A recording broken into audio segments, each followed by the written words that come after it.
The crack of a twig snapped Ezra Thornton awake, his heart pounding like a war drum in the dead of night. Outside his Wyoming cabin, the wind howled, but it wasn't the wind that chilled him, it was the faint, desperate whimper carried on it.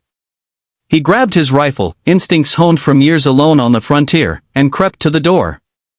What he found wasn't a threat, but a girl, no older than 15, shivering in the snow, her dark eyes wide with terror and her Comanche braids tangled with burrs. Ezra's life was about to change forever, and by dawn, he'd face a choice that could cost him everything. Ezra, a grizzled trapper in his late 40s, had built his cabin in the shadow of the Bighorn Mountains to escape the world. He'd lost his wife, Mary, and their unborn child to fever a decade ago, and the pain had carved a hollow in his chest that never filled. Solitude was his refuge, his only companions the pines and the wolves. But that night in 1872, as he stared at the trembling girl, something stirred in him, a flicker of the man he used to be. She spoke no English, but her fear needed no translation. Her ankle was swollen, her hands scraped raw, and blood seeped from a gash on her arm. Against every instinct screaming to stay uninvolved, Ezra brought her inside. He stoked the fire, wrapped her in his only blanket, and boiled water to clean her wounds. She flinched at his touch, her eyes darting to the door like a trapped animal. "I ain't gonna hurt you," he said softly, though he knew she couldn't understand. He pointed to himself. "Ezra." She hesitated, then touched her chest. "Nowita." The name felt like a gift, fragile and unearned. He gave her broth, and as she sipped it, her shoulders eased. Ezra sat by the fire, rifle across his lap, wondering what had driven her here. Comanche didn't wander alone, especially not girls her age. Was she fleeing something? Someone? The questions gnawed at him, but exhaustion won, and he dozed off, the girl's steady breathing lulling him into a rare moment of peace. Dawn broke with a low rumble that wasn't thunder. Ezra jolted upright, his blood turning to ice. Through the cabin's window, he saw them, 70 Comanche warriors, their horses snorting clouds of steam, their faces painted for war.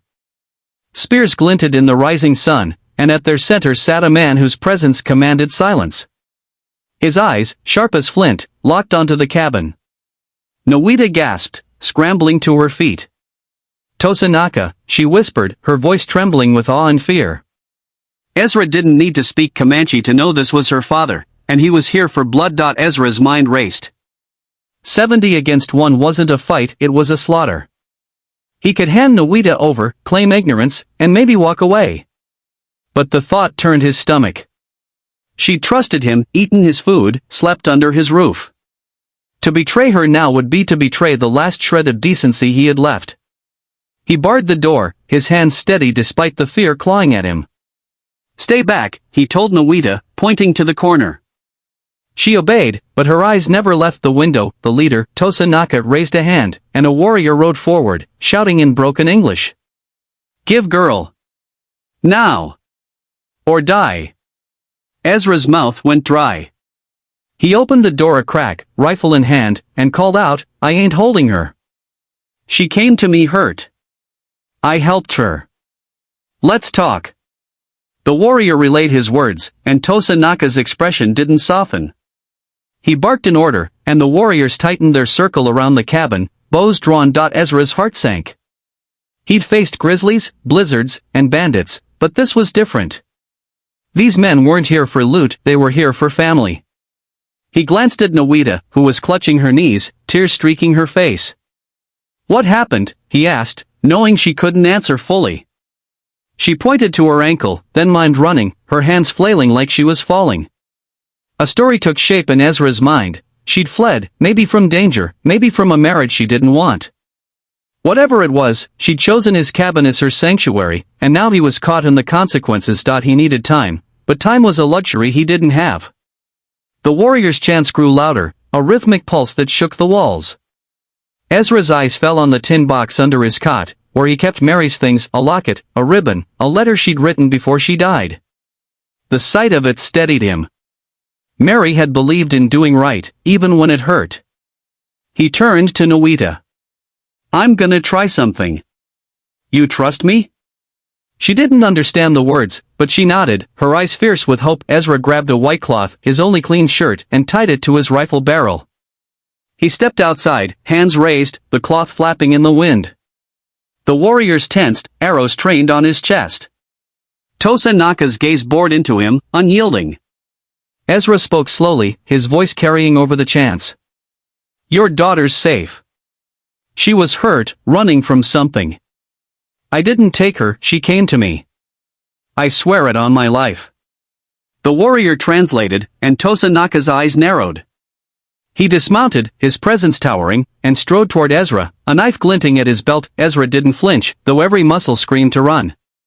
Tosa Naka stopped a foot away, his breath visible in the cold. He spoke, his voice low and guttural, and the warrior translated. Why you help her? You white man. You enemy. Ezra swallowed, the weight of the question pressing on him. Because she needed help. Because I lost someone once, and I couldn't save her. I ain't your enemy, not today. Tosa Naka studied him, searching for a lie. Then he turned and shouted in order. The warriors lowered their bows, though their eyes stayed sharp. Nowita appeared at the door, limping but defiant. She ran to her father, and he caught her, his stern face softening for a moment. They spoke rapidly in Comanche, her voice rising, his steadying. Ezra watched, his rifle still raised, unsure if he'd live to see noon. Nowita pointed at Ezra, her words tumbling out. Tosa Naka looked at him again, this time with something new, consideration. He approached, and Ezra braced himself. But instead of a blade, Tosa Naka extended his hand, palm up. In it was a beaded bracelet, intricate and worn. He placed it in Ezra's hand and spoke.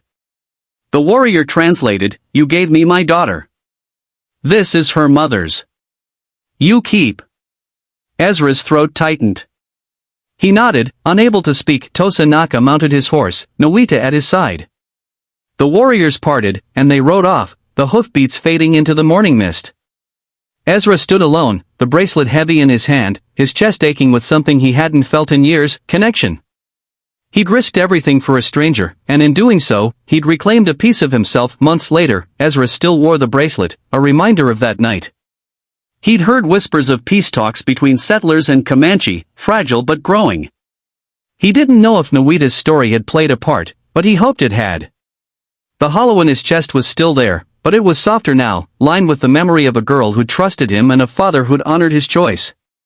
Ezra looked out at the mountains, the snow sparkling under a clear sky, and for the first time in a decade, he felt like he was home. The story of Ezra and Nowita spread, not as a legend of war, but as a quiet tale of courage and trust.